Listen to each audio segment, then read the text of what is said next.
like it's gonna be no ground. Every night, nobody around. Want some action, gotta go across town. Here across town, swear my baby will be. Nothing to show, she won't see me. That's the word late last night. Gotta be not looking right. Should I stay? Should I go? I'll just keep walking till I know. Here I am, walking around. I don't know who's gonna know his sound. I don't know who's what the girls. All I know is that I'm disappointed. Should I stay? Should I go? I just keep walking till I know.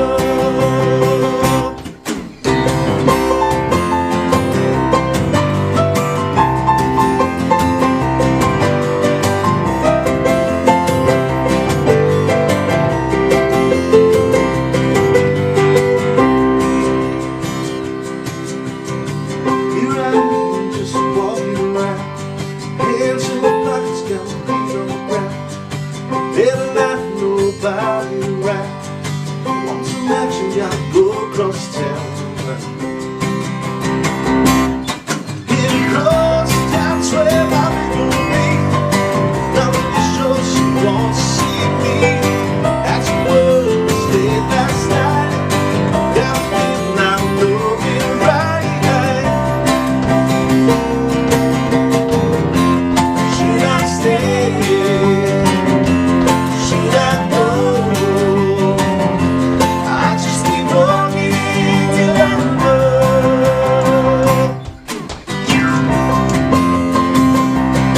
Till I know. Till I know. Till I know.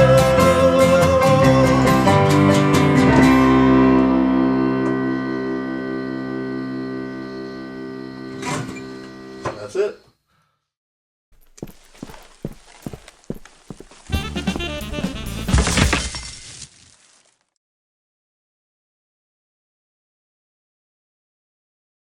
I wrote a song, Dying to Make a Living, and I wanted something in first of all, the lead space.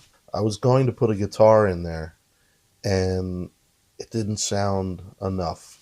There was something in my head that I wanted different. So I kept thinking about all the different instruments and stuff. And then I thought about piano. And the first person I thought of was you. And then it expanded in my mind through the whole song to have that echo through. And then Charlie came up with the exact sound of the piano that we used in that. It was a little different. We began, I think, with kind of an acoustic grand sound. You were thinking almost like the Billy Joel realm.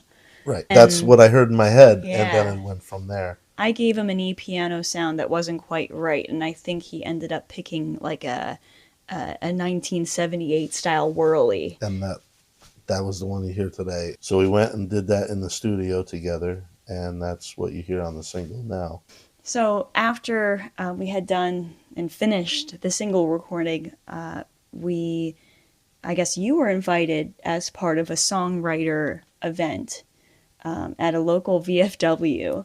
And at that point you realized, okay, I need a set. I'm going to do Dying to Make a Living as one of them. So why not just have me learn the other songs that you were planning on doing? So I was super pleased, super excited. For me, it was so freeing because I felt glad that I was still playing original music. It wasn't mine, but I was still playing original music out in public, and I didn't have to worry about being alone or, the main event. It was great to be the support on these songs that I really enjoyed. We did get it on film. And at the point that you make these jokes in Just One More Beer, I am back there just cackling behind the keyboard because it's never gotten old for me since. Like these jokes in the songs, I think that was the first major moment where I'm like, oh no, this is really fun for me. I'm Hmm. selfishly looking for the next time that we can do your songs. But then it kind of got more even. Going forward from there, Mm-hmm. I think we played another place after that. It was the It might have been the Jetty songwriter thing, right? so you were invited to that as well Yes. because they enjoyed you so much. I think at that Mm-hmm. they said, "Do you have stuff?" And you're like, "Absolutely." Mm-hmm. And so you were going to do that, and I don't remember exactly who said it, but let's just stay up there together, Mm-hmm. and you do my songs, I'll do your Mm-hmm. songs, and it went from there, and we still do. I had to go to the post office. It always starts this story out, and I've told this story quite a few times now. Going to the post office, and which from where I live is exactly probably an 8 minute drive. And halfway through this drive, all this song starts coming to my mind, and all these lyrics, and just where I wanted to go with this song. I had little parts of it in my head before, but a big flood of it came at right at that moment. And I'm thinking, oh my goodness, I have to pull over and write this down. And so I made it to the post office. I pull over to the post office, and I'm sitting out in front of the post office, frantically writing this down. Then I use pen and paper, and which now I have everything on my phone now, which is very dangerous. And the whole thing flowed out within 10 minutes, and then I was excited to get to a guitar and finish the idea of the music in my head. So I never made it to the post office. So whatever was being mailed did not get mailed. On time. Uh, and I always say now the irony of this song is that Walking Around actually was written as I was driving. So that is the tongue in cheek of this song that will forever follow it, and I love the fact that it does.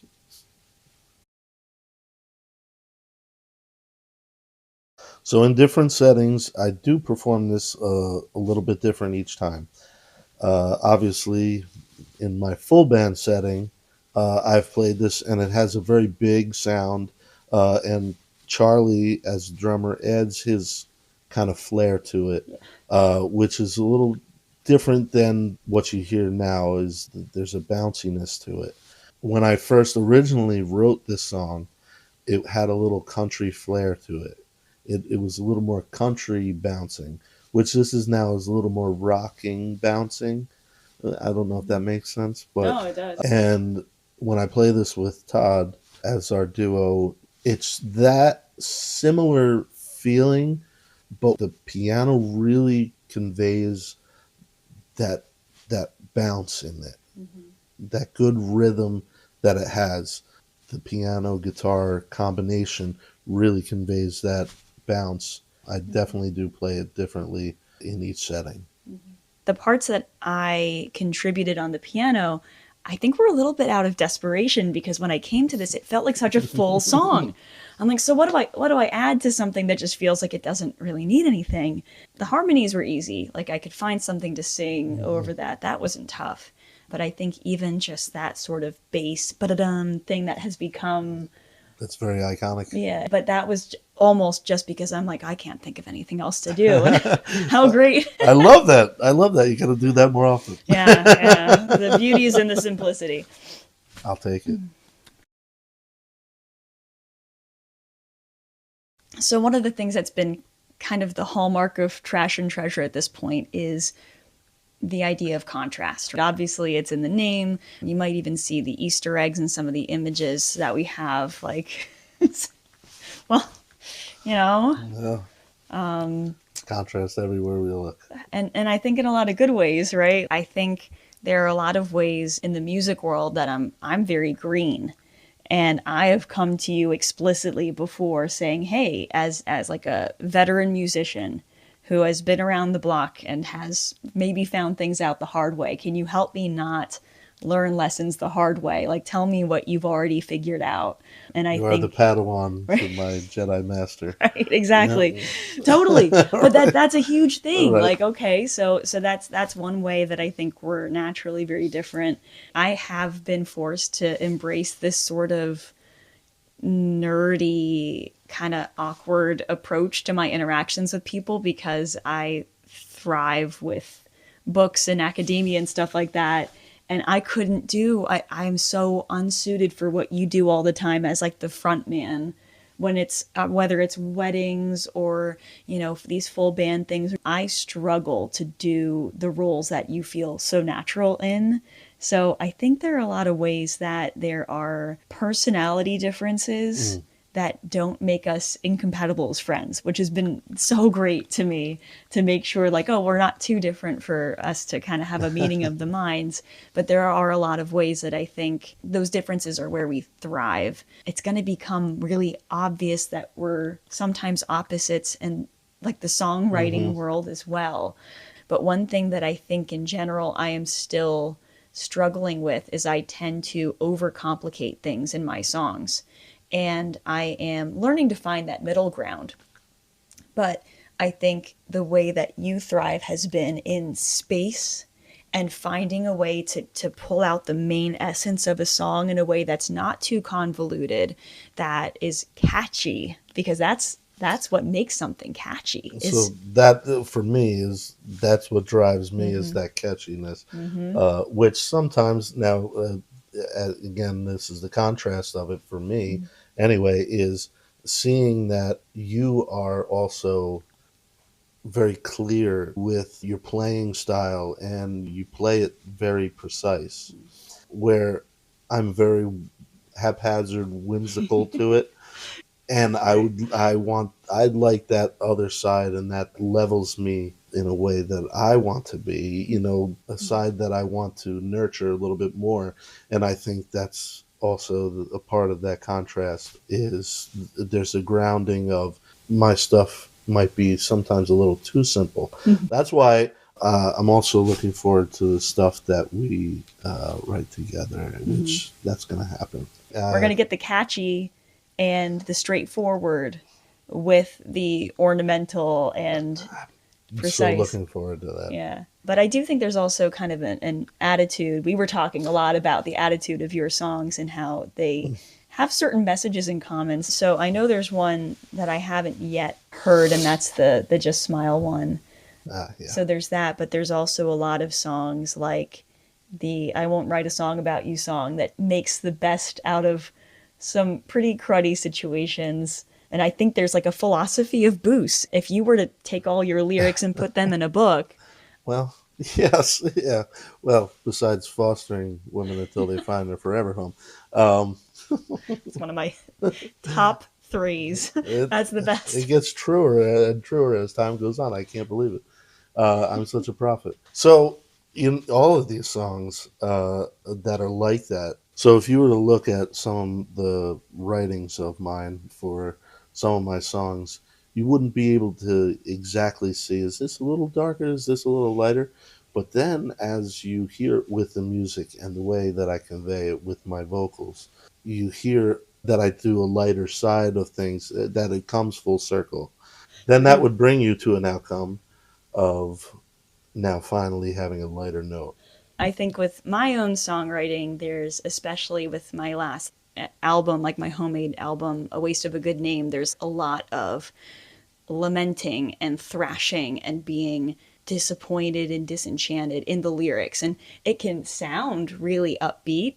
It's kind of like some other songs that we've already discussed Hmm. that are maybe forthcoming that have maybe a happy sounding major tune with a bounciness and a sweet saccharine sound, and then you read the lyrics and you're like, oh my gosh, is she okay? Like it's very much that energy in a lot of like my own songs where, yeah, even the ones that sound happy, like if you look at the lyrics on their own, they don't resolve.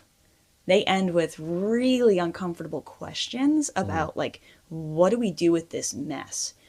I think one of the many ways that we're kind of embracing the contrast is by revisiting some of our originals that are emblematic of those two like different philosophies. You know, it's gonna work out somehow. I'm gonna make sure it does. Versus this, and maybe it's a marker of my inexperience, but this whole like I'm not sure Mm. if things are going to turn out okay, and I'm going to write a song about that, and I'm going to force you all to also be worried about that same thing. Yeah, so that's another way I think we're different in Absolutely. our originals. So Absolutely. soap can be dirty, but that doesn't mean it's not clean. Dirt is a great exfoliant naturally, and you might even paradoxically be cleaner for it. Yes. Yes. Yes. Yes. Oh my God. Good luck. All right.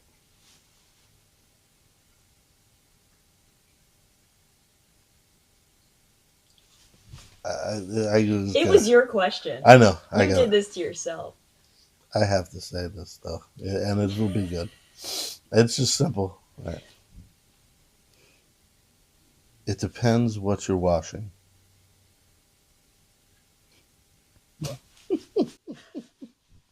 That was Trash Talk with Trash and Treasure. We love you. Bye.